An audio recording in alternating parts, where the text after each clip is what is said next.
Aloha. Thank you for joining us for another episode of today's topic. My name is Tom Tanimoto. I'm an attorney licensed to practice law here in the state of Hawaii.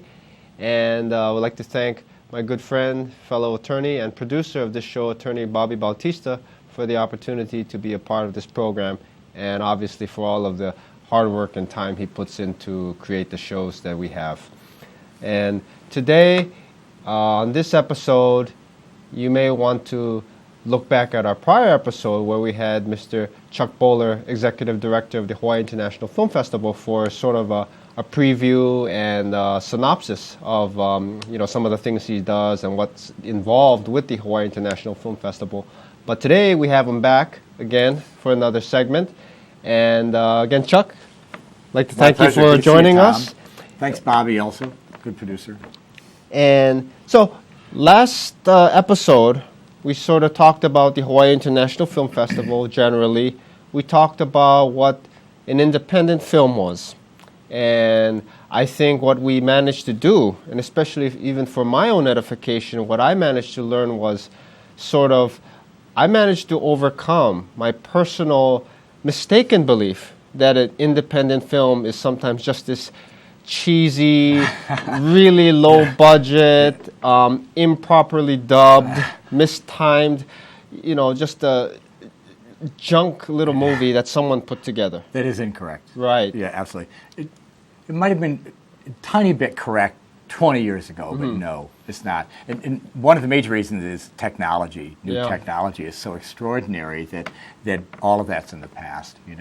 I think they're more independent film is a picture that people want to make on their own for a number of reasons. They're independently financed, so they can attract maybe the interest of a Hollywood studio to do the show, or they have independent financing on their own that doesn't fit in the traditional mix. There's a story they want to tell that people don't think necessarily, I keep saying Hollywood, but in the commercial film industry, don't think it's a story that would attract viewers. They've been proven wrong many times with that decision, but I think that's why people often go out on their own to make a film they want to make. And, for obvious reasons, when something has Hollywood stamped to it, it automatically gives it a certain level of credibility, perhaps a certain level of, high budget expectation. But these independent films, just because they don't have Hollywood stamped next to them, they can be, fairly well funded, and they can have very well-known actors in Absolutely. them. Absolutely. Isn't that right? Yes. And I think often because the actors are attracted to it because it gives them a different kind of platform, for example, than some of the commercial films, Or they have a film they want to make themselves, and they'll do an independent film. Then many of them start out as independent filmmakers and go on to be hired by Hollywood, No, go ahead, please. But, when you talked about Hollywood films being a certain level, yes and no. I pick American Pie as an example. I mean, nothing against it. It was very popular. That is certainly not a world-class film. China, a couple years ago, when American Pie first came out, I was speaking to a friend of mine from Warner Brothers in China, and I said, "You submitted American Pie to the Shanghai International Film Festival? Are you crazy?" And she goes, "Why?" I said, "Well, at that time I'd only been in China a couple times. Now I've been many." I said, "I learned about China through films like Raise the Red Lantern and The Last Emperor and brilliant movies." And I said, "People are going to see American Pie and think that's the real America." And she tapped me in the arm and said, "That is the real America." Maybe it is. And American entertainment is different than much of the entertainment in the world. And not to get off into the whole subject, but Hollywood has taken over the world. I'm not sure that's always good, because to have like an American Pie or a Titanic or an Avatar push out films that were made by Koreans in Korea, for example, I don't like that myself. There are stories to tell, and often they're told better and more effectively by the people who live those stories and are more familiar with them. And there have been, I think it's fair to say, many Hollywood movies that have not done well. Yes, many. And how you hear on the news just total flop. Yes. I was just speaking to a big film financier who wants to get involved in China and was talking to me about it and this kind of thing. The same thing. A lot of people lose a lot of money investing in a film they think is going to be very successful, and it isn't. Every year there's some breakout film though now I won't think of one. Well, Sex, Lies, and Videotape or Pulp Fiction went on very unusual films. They wanted to be wildly successful and popular. Enormous. While other films that people think are going to be really big, just like say with Broadway shows, they just don't make it for whatever reason. And I think one thing you mentioned earlier about the independent film and the actors or actresses that are involved, it sort of gave me an interesting perspective, because oftentimes we as the general public view these actors and actresses as, they're very talented in whatever role they play, but what we know them for is the incredible money they make on these movies. Enormous money, millions of dollars. Yes. But when you said that it sort of gives me a different perspective as to how I perceive them, because you said that a lot of them enter or engage these independent films to sort of give themselves a different sort of creative outlet. Yes. And to explore their abilities. Absolutely. And that's the artist. Yes. In an actor or actress, isn't it? It is. I was just reading an article in the LA Times, actually, the LA Sunday Times, that Ashton Kutcher thinks he's been underappreciated, and he's looking for a serious, good role. Now, not that he's going to go out and make his own movie, but he could get financing instantly if he wanted to. And in his case, maybe he's not the best example because he's so well known, some Hollywood studio would probably go after, finance that film for him. But I think of him just as a non-serious actor myself. I've never seen him in a serious role. I'm not sure he's been in one. So for him to really make that role, the independent route would make great sense also. Also, because Sundance still focuses on independent films, quote unquote, there's a definite cachet to Sundance, and nothing like going there and being a star at Sundance is completely different from being a star at Cannes, which is much more Hollywood and commercial film oriented. They're different kinds of film markets altogether. Just curious, why aren't there a whole lot of science fiction movies as independent films? There are. I think in the old days there weren't, because you can't create them, because most science fiction films depend on special effects, and you just couldn't do them. I mean, back then you'd have the guy trying to hide himself behind the curtain, holding the spaceship, moving across the dotted screen. Of course, exactly. Or the little claymation, which people still do now. But now the effects you can do are unbelievable, and anybody can do them on an Apple computer now. I mean, it takes talent to do that and such, but it's available to anybody. So in the old days, I think they just couldn't afford special effects like that, or repeat takes until they got it perfect. Now with digital, you can. It's changed all of that. But it's I had gone through some of the list of the films, and they seem to involve.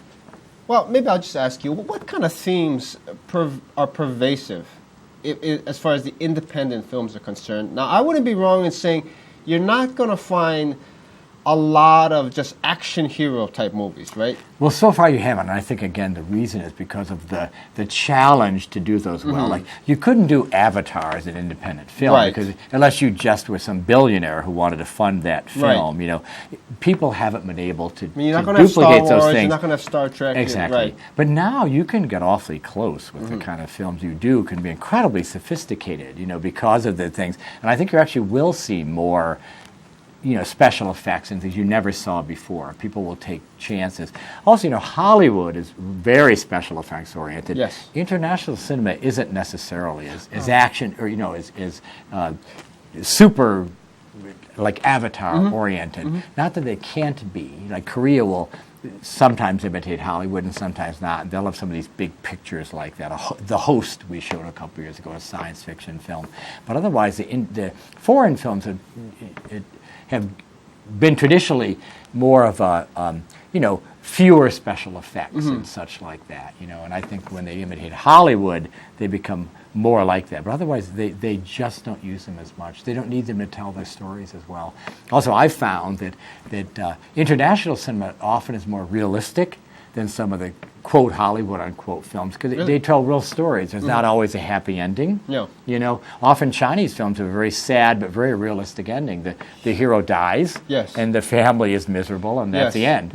And you ask somebody gets married, and they're all happy, and they march off into heaven or something. But so that's not international cinema. They have stories to tell, and they tell real stories. Hollywood, not to dump on it again, but I think an awful lot of Hollywood is entertainment. We're talking the previous show a little bit. It's almost escapism. People sometimes want that raw entertainment. You get some of that in international films, but I just don't think you get as much as you do through Hollywood. I mean, so it seems like the independent films warrant analysis sometimes, and it seems like it's more there's philosophy in there, meaning of Yes. life. Yes. You know. Yes. You know, every culture shares values, don't they? Within reason, people want to be happy. Sometimes people trade happiness for other things, but they want food, shelter, usually a family. You know, they want certain things. So those are always universal themes. But every culture also has their own issues, don't they? So I was in Iran a couple years ago, which was an extraordinary, wonderful experience. And the Iranian people are extraordinary. I was very, very impressed. All of their films that I saw were about war with Iraq because that matters to them. You know, that's a huge issue there. The U.S. wouldn't necessarily make a film like that about an Iran-Iraq war because that's not particularly of interest to us. Iraq is, but you know that the war between the two countries that took place 10 years ago isn't. But there it is, you know. Or in India, the Bollywood movies, I talk about pure escapism and entertainment, yet there are also always lessons and stories in there. And not to get off track here, but I was in India a couple of years ago, and there was a seminar about who invented the Bollywood movie. Because at first, even when HIFF first showed them, people wouldn't dismiss it. They'd go, oh gosh, the singing and dancing, it's weird, mixed in with tragedy and such. I've heard two theories of the origin of Bollywood movies. One is that Indians have traditionally not necessarily had the incomes that other countries have and such, and they've got to save up to go to one movie.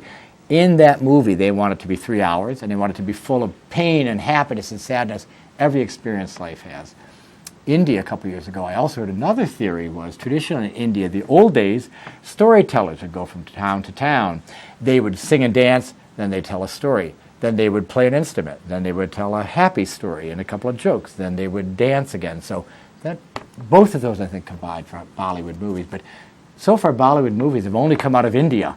It's a cultural tradition there. Other countries haven't necessarily done. You'll do them, well, I say that, then I think of some musicals. Musicals seem to be hot again because of burlesque. Whether that's a traditional musical, it isn't. And some of the other, Glee, the TV show, has really reopened the door to musicals. So the buzz when I was at the Golden Globe Awards was watch for a lot more Hollywood musicals now in the future. What do you think as far as is the age demographic for people who create independent movies and for the people who watch them? You know, what type of people do that? Well, I think traditionally it always was, and again, it can be changing because I was in Shanghai last year. There was an 80-year-old woman who was up for one of their major awards, and she just decided she was going to take up filmmaking and picked up her digital camera and did it. But I think it's always traditionally been an opening into the film business for younger people. Younger people with enthusiasm, no money.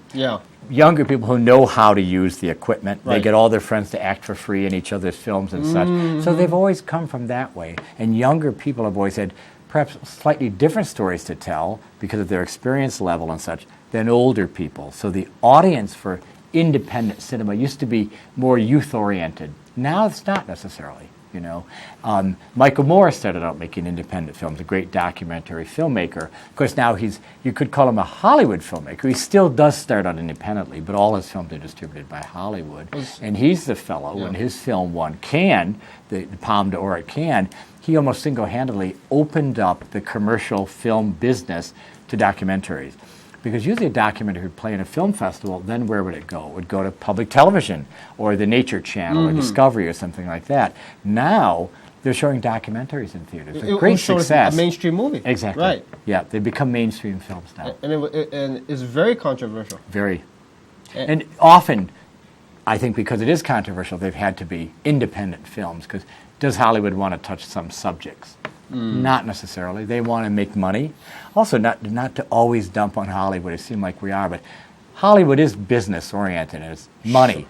Independent cinema is often about telling a story that you want to get out there. Make it where you want to get. Everyone wants to make money, but it's not driven as much by, the desire is not driven as much by money as the traditional Hollywood-type movie. Well, it's a business. It would be safe to say that it's more politically balanced, so to speak, and you don't have to be as politically correct in the independent Probably, film. Yes. You know, that is an issue with documentaries. In fact, we had a panel this year funded by the Carol Burnett Fund at the University of Hawaii, I'm proud to say, about ethics in documentary filmmaking. Because a lot of people come out of the theaters at HIFF and go, that was so one-sided. Of course it is.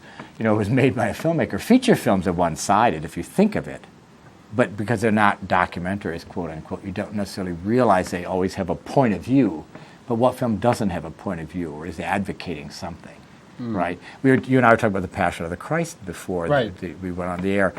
That definitely had a point of view. Sure. You know, it was explaining something in its own way and getting a message across, right? You could have made it as a documentary, not as effectively necessary. You could restage it and such and told a point of view openly that way as well. But I think documentaries have always been known for telling a point of view, and that's controversial. You see the films about pro and anti-Obama, for example. Each your point of view, which is the truth, quote unquote. It's up to the viewer to really decide, isn't it? Yeah, it's definitely the difference between what is just pure entertainment, yes, and what is, something that provokes thought, yes, or promotes or sort of sets forth a moral in life, a moral lesson in life. It's like almost like perhaps like the Twilight Zone. It can be pure entertainment if you want to take it as such, but you also need to really sit back and think about it to understand what the producers really wanted to say. Absolutely. And what is entertainment? As you said, I never saw any of the Saw movies because I just don't like those kind of horrible, gross out things. My life has never had those kind of situations in it, and I don't necessarily want to experience them. I'm not avoiding it, but I just don't, it doesn't interest me at all. But some people are entertained, quote unquote, by the Saw movies. Yeah. I'm not.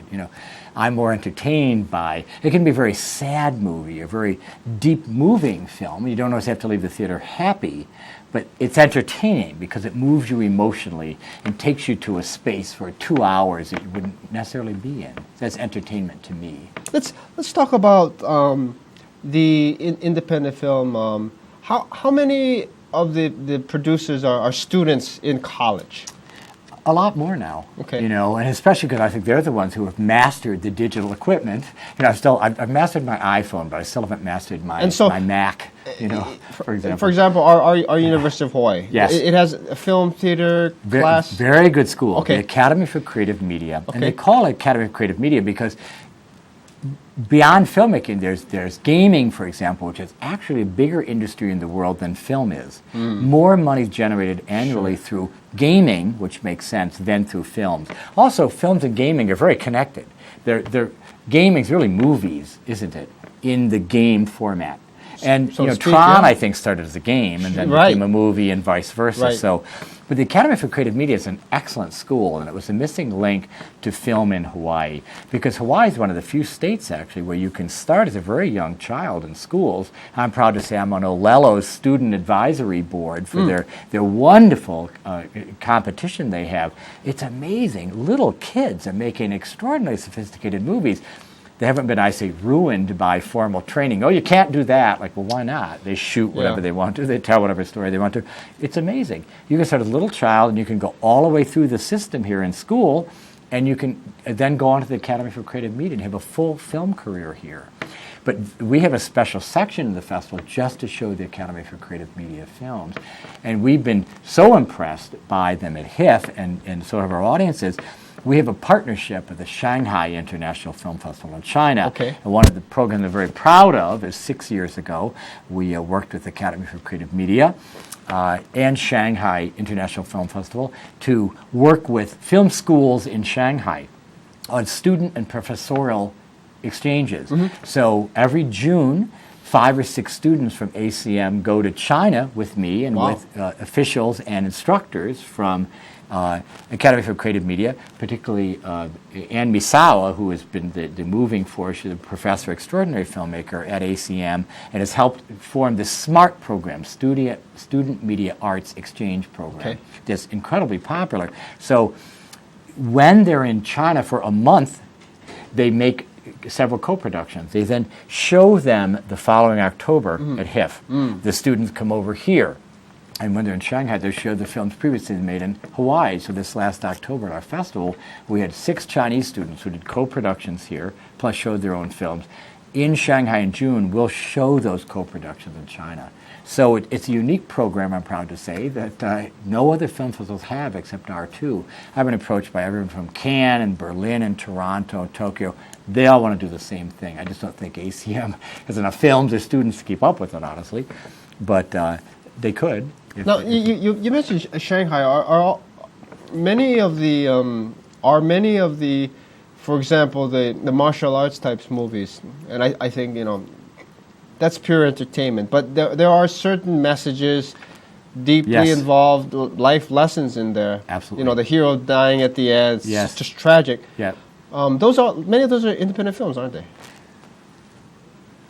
Some are. I think okay. a lot of them are studio films, just because, again, it depends on what kind of film you want to do, really, with the action thing. Because if you get one of the real big ones, you've got 500 assassins coming in, and you're doing the thing.